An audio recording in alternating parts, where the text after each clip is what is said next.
नमस्कार दोस्तों, मैं हूं नीरज और आपकी अपनी कक्षा में स्वागत है। इस वीडियो में हम लोग सीरीज आरसी सर्किट के बारे में पढ़ेंगे।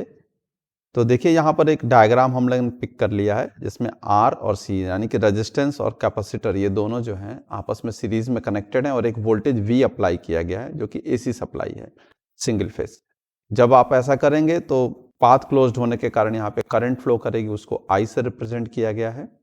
और जब भी करंट रेजिस्टेंस या कैपेसिटर में फ्लो करेगी तो उनके अक्रॉस वोल्टेज भी मिलेगा हमें। तो रेजिस्टेंस के अक्रॉस का वोल्टेज वी आर और कैपेसिटर के अक्रॉस का वोल्टेज जो है आपका क्या है, वीसी है। तो ये हमें डायग्राम बनाया हुआ है और इसके बारे में थोड़ी सी डिटेल थी। सबसे पहले जो है हम इसका अगर फेजर डायग्राम देखें तो फेजर डायग्राम जब भी हम लोग ड्रॉ करते हैं तो हमारे पास जो है एक रेफरेंस लाइन होना चाहिए, एक रेफरेंस होना चाहिए।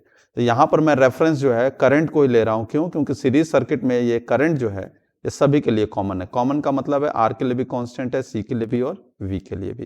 तो इसलिए आई को यहाँ पे रेफरेंस मान लिया जाएगा। फिर हम वी आर ड्रॉ करेंगे। तो वी आर ड्रॉ करना है तो उसके लिए क्या करना होगा आपको? वी आर के लिए देखिए, अगर हम प्योर रेजिस्टेंस का केस देखें, अगर यहाँ पे सपोज प्योर रेजिस्टेंस होता तो वी और आई के बीच का एंगल 0 डिग्री होता। तो आई यहाँ पर है, वी आर के अक्रॉस का वोल्टेज कितना है, वी आर। तो इसके अक्रॉस हम यहाँ लिख देंगे, ये हमें मिल जाएगा वी आर। ये आपका हो गया वी आर, क्योंकि दोनों क्या है आपके सेम फेस में, दोनों के बीच का वोल्टेज जो है 0 डिग्री होगा। और अगर आपने प्योर रेजिस्टेंस नहीं पढ़ा है, ये कैसे फेजर डायग्राम बनाया, तो इसका अलग से डिटेल वीडियो है प्योर रेजिस्टेंस का, वो मैं ऊपर आई बटन में डाल दूंगा, आप वहां से देख सकते हैं। फिर आप आगे आइए, वीसी हमें ड्रॉ करना है। तो वीसी की जब बात करेंगे तो वीसी जो है कैपेसिटर के अक्रॉस का वोल्टेज है। और अगर प्योर कैपेसिटर होता, जैसे कि यहाँ रेजिस्टेंस को कहा था, अगर प्योर कैपेसिटर होता तो वी और आई के बीच का एंगल जो है वो 90 डिग्री होता है, जिसमें करंट लीड करती है, यानी कि वोल्टेज आपका लैग करेगा। क्योंकि यहाँ पे करंट के रिस्पेक्ट में बात हो रही है तो वोल्टेज हमारा क्या करेगा, लैग करेगा।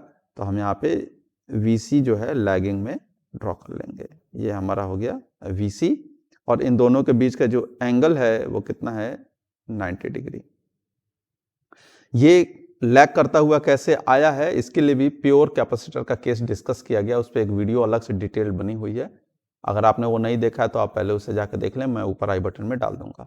फिर अब क्या होगा, ये वी आर और वी सी, यानी कि वी आर और वी सी को दोनों को ऐड करेंगे। तो जब ऐड करेंगे तो हमें रिजल्टेंट वोल्टेज वी मिल जाएगा। तो देखिए मैं यहाँ पे दोनों को ऐड कर रहा हूँ और ऐड करने पे ये आपका हो गया V और ये एंगल हो जाएगा आपका पाई। तो इस तरीके से हम यहाँ पे क्या कह सकते हैं कि ये जो V है ये दो वेक्टर से मिलकर बना है, VR और VC। लेकिन आप देखें तो VR पॉजिटिव एक्स एक्सिस पर है तो इसलिए प्लस VR लिखा, और VC जो है नेगेटिव वाई एक्सिस पर है तो इसलिए हम यहाँ पे माइनस J लगाएंगे। ठीक है, 90 डिग्री हमको जब भी रिप्रेजेंट करना होता है तो प्लस जे या माइनस जे लगाते हैं। तो यहाँ पे नेगेटिव साइड में है तो इसलिए माइनस जे।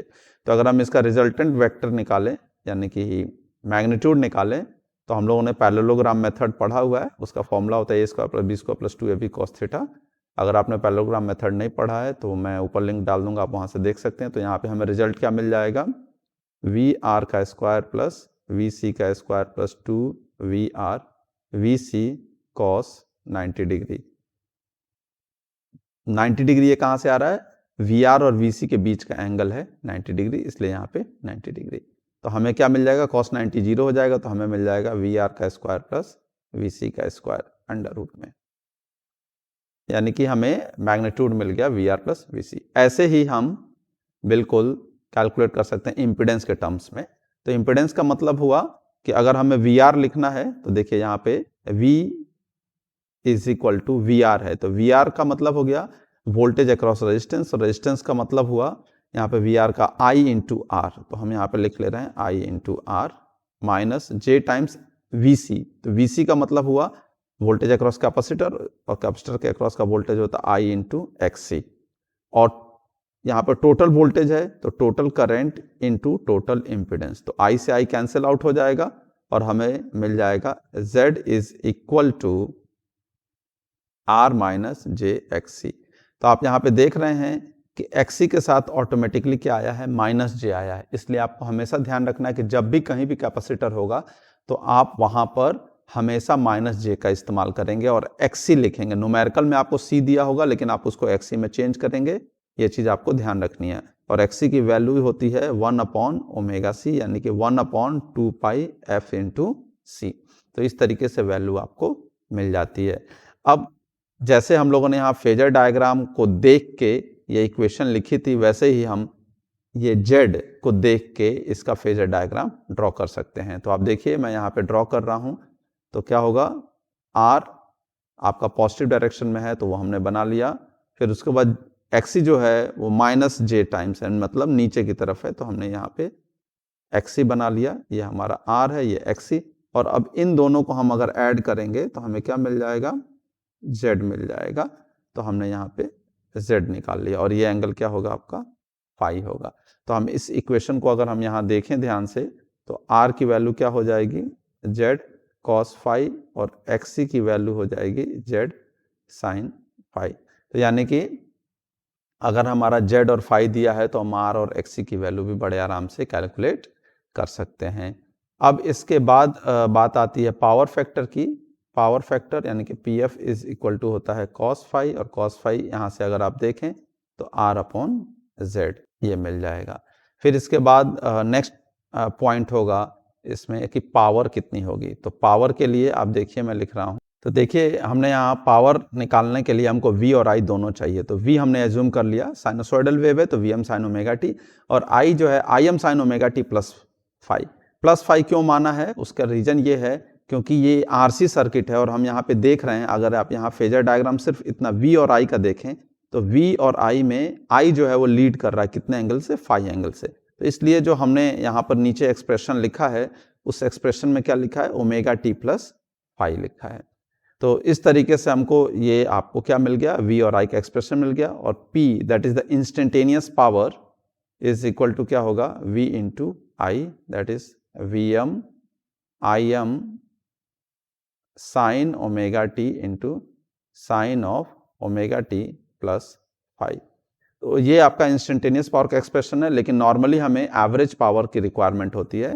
तो जब भी हमें एवरेज पावर यानी कि P एवरेज कैलकुलेट करना पड़ेगा तो हमें इसे इंटीग्रेट करना पड़ेगा इस पूरे एक्सप्रेशन को। तो इंटीग्रेट करेंगे तो क्या मिलेगा हमको, 0 to 2 pi Vm Im sine ωt into sine ωt plus pi D ωt upon 0 to 2 pi D ωt।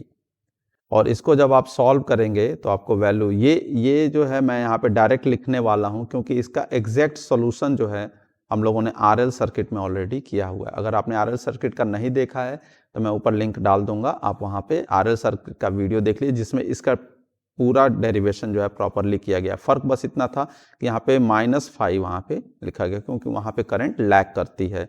तो अब देखें तो इसकी जो वैल्यू आएगी ये आएगी VRMS into IRMS into cos phi. तो इस तरीके से VRMS IRMS cos फाई आपका एवरेज पावर या कह सकते हैं कि ट्रू पावर या एक्टिव पावर मिल जाता है।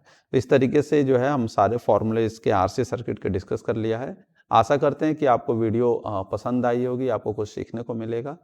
अगर आपको वीडियो पसंद आई है तो अपने दोस्तों के साथ शेयर करें, और अगर आप चैनल पर नए हैं तो चैनल को सब्सक्राइब कर लें। धन्यवाद।